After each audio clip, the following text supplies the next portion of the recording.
Yo quería empezar un poquito a poner en contexto de lo que vamos a hablar hoy, porque no solamente vamos a hablar de telemedicina en específico, sino un poquito de tú como responsable y cofundadora de esta aplicación que se dedica a la telemedicina. Quiero que nos platiques un poquito qué retos has tenido en el mercado mexicano, qué has visto a lo largo de la pandemia, qué te has encontrado pues, desarrollando proyectos con otras empresas, qué casos podemos tener o poner encima de la mesa que hayas visto en otros países, en otros mercados que puedan robustecer el mundo de la medicina, de la telemedicina en México. este, ¿Qué necesitas del carrier? Porque al final del día creo que también es importante, o sea, nosotros como carrier pues, proveemos esa conectividad para poder hacer esa telemedicina. ¿Hacia dónde se está dirigiendo la telemedicina en el tema de Internet de las cosas, de la medición de la gente? Entonces, un poquito, platicando hoy en día, pues, en el mundo en el que vivimos, en la pandemia que hemos estado viviendo los 2 últimos años, pues el hecho de poder tener una aplicación como la tuya y poder estar conectado a distancia y poder tratar pues, diferentes malestares, diferentes enfermedades, entre ellas puede ser también el COVID, ha sido algo muy importante. ¿Cómo lo habéis vivido vosotros? O sea, ¿cómo habéis vivido este cambio? Porque aterrizasteis en México hace unos años y os pegó en medio de la pandemia directamente. Tal cual, sí, sí. Pues la verdad me haces muchas preguntas. Si quieres, te empiezo por explicar un poco qué es la telemedicina, ¿no? De una forma muy general, porque al final la telemedicina abarca muchas actividades, pero yo lo podría resumir como una prestación médica, ¿no? Una atención médica apoyándose en las tecnologías, ¿no? Porque al final es una atención médica donde hay una distancia entre el médico y el paciente, ¿no? Y al final la telemedicina lo que busca es aprovechar todo el progreso que hay en infraestructuras y en tecnología para poder dar servicios de salud más accesibles y rompiendo la barrera geográfica que hay entre un médico y un paciente, ¿no? Esto pues puede ir desde los wearables que se llaman, ¿no? Los aparatitos que te permiten hacer un monitoreo de un paciente a distancia y seguir las mediciones de ciertos parámetros importantes, hacer un diagnóstico, un prediagnóstico, pues a través de un chat o de una videollamada o de una llamada al final, pues hacer un seguimiento de un tratamiento o de una cirugía o lo que sea a distancia. La educación también es muy importante. Al final, la telemedicina también puede ayudar a poner en contacto a un paciente o un médico con aquel especialista que puede resolver esa situación concreta, ¿no? Entonces, nosotros desde Meeting Doctors venimos haciendo telemedicina desde hace 5 años.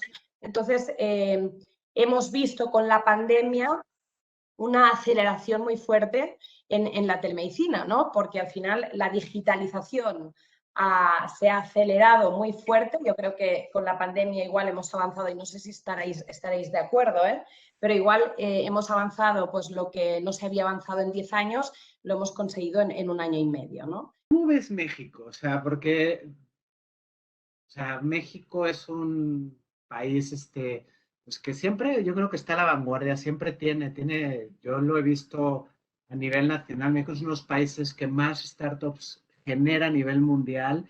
Este es uno de los países donde nacen productos tecnológicos, ya sean aplicaciones, hardware, software, impresionante. ¿Cómo veis México desde vuestro punto de vista, telemedicina y el mercado mexicano? ¿Cómo lo estáis viendo? ¿Cómo lo habéis sentido? Muy bien.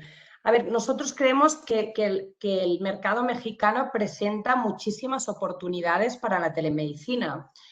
Al final estamos viendo pues, un país muy grande, es uno de los países más grandes en Latinoamérica, con un acceso a servicios de salud muy exclusivo y muy caro y muy limitado, ¿no? Vemos que menos del 7% de la población tiene acceso a un seguro de salud privado. Esto hace que estos seguros sean caros, haya deducibles altos y no permitan pues, un acceso más democratizado a servicios de salud de calidad por parte de la población.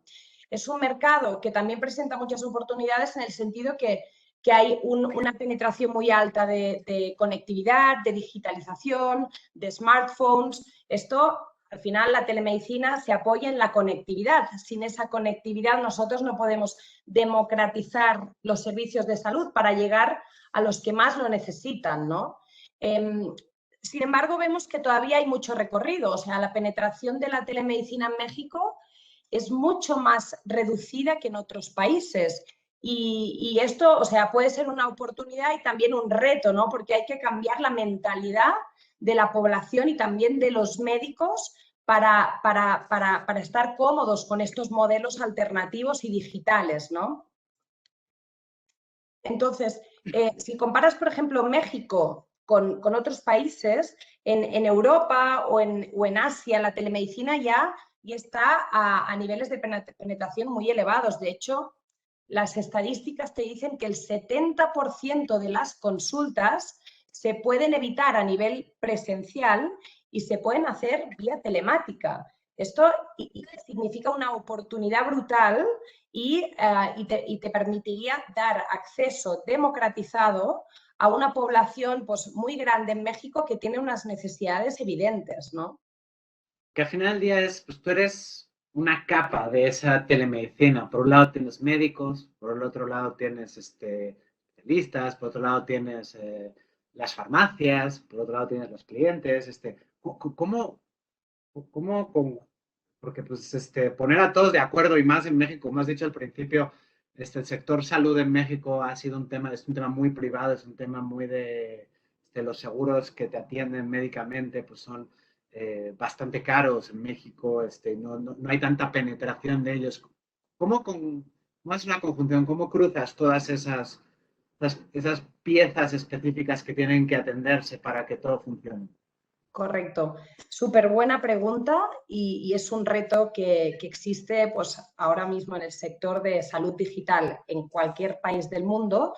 Sí que vemos países que están más regulados y más avanzados justamente para conseguir esta interoperabilidad entre las diferentes fases del paciente, ¿no? Desde una consulta que puede ser presencial, telemática, a una receta electrónica o una receta física, que luego se puedan surtir los medicamentos y demás, ¿no? Entonces, lo que vemos en México es que todavía hay mucho recorrido en la regulación, y voy a hablar de dos puntos muy concretos, ¿no?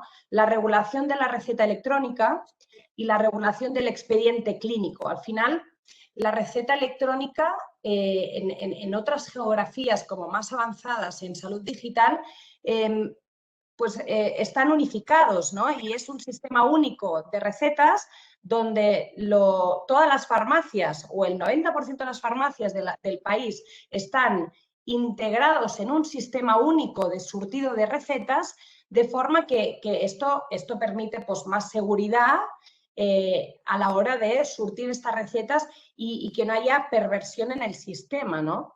Luego, esto en México todavía no está implementado. En México vemos que no hay, por ejemplo, un directorio único de medicamentos, no hay un sistema único de surtido de recetas.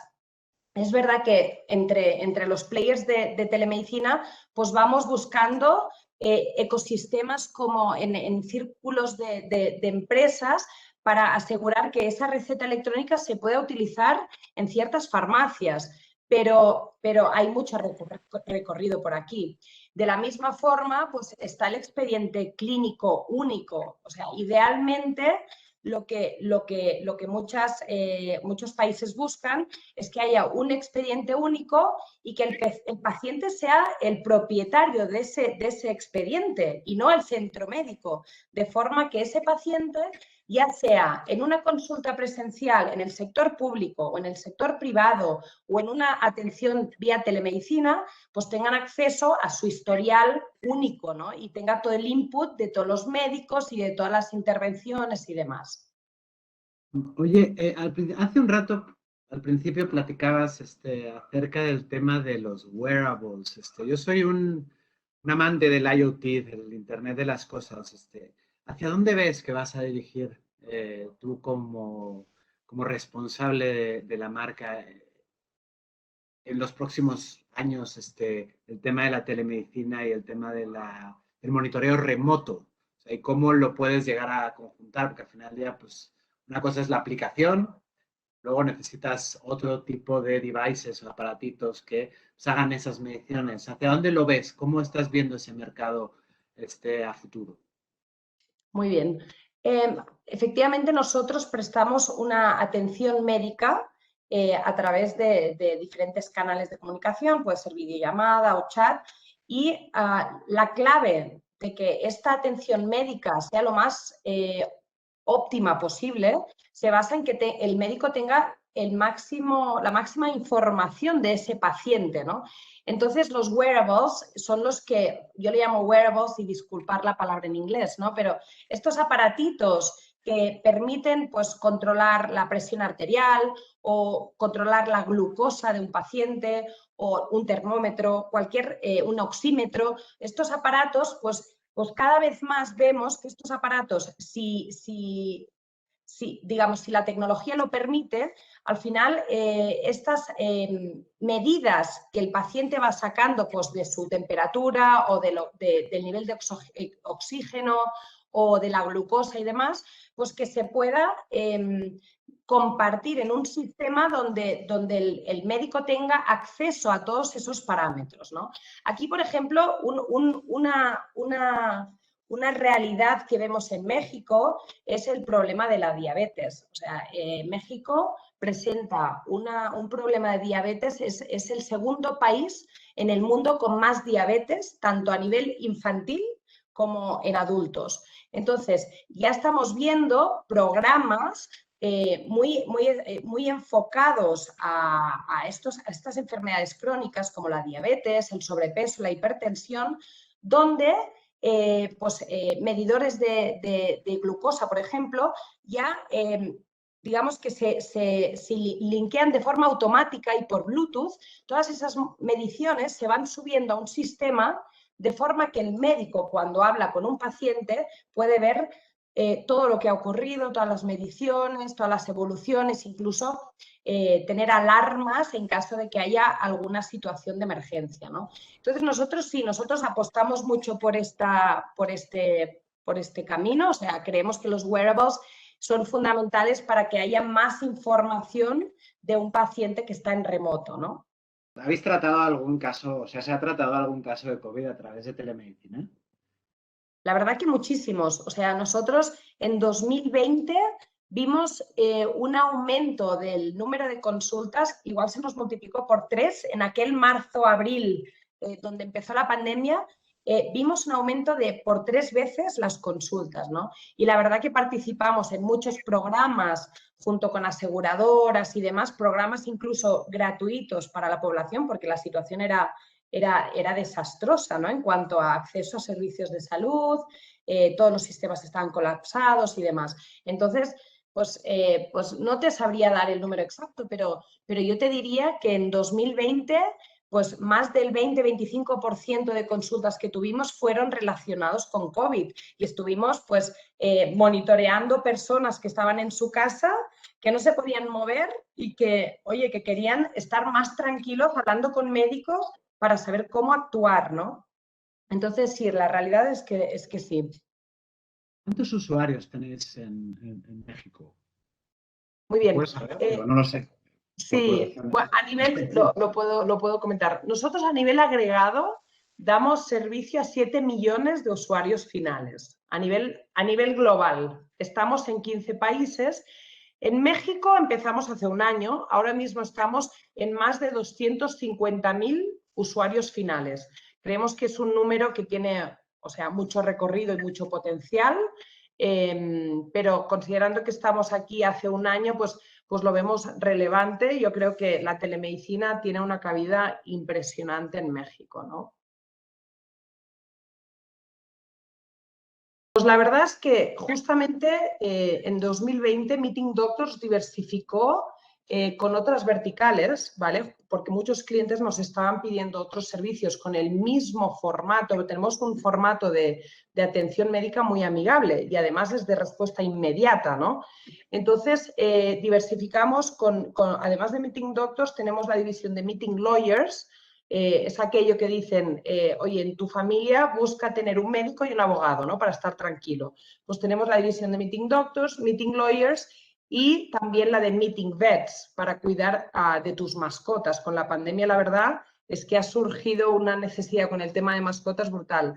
Entonces, volviendo a tu pregunta, la verdad que nuestro foco siempre ha sido carteras grandes con aseguradoras, con grandes corporaciones, donde hemos adaptado mucho la solución para encajarlo dentro de su entorno digital y demás, pero estamos apostando también para dar acceso a servicios médicos y de abogados e incluso otros verticales profesionales, pues tener un producto más adaptado a pequeñas empresas que lo necesitan igual que las grandes, pero igual no hace falta adaptar tanto el producto a sus necesidades o a su entorno digital, sino hacer como un B2C, pero para pymes, ¿no? Esto sí que ya lo estamos trabajando, para poderles dar un servicio también a ellos.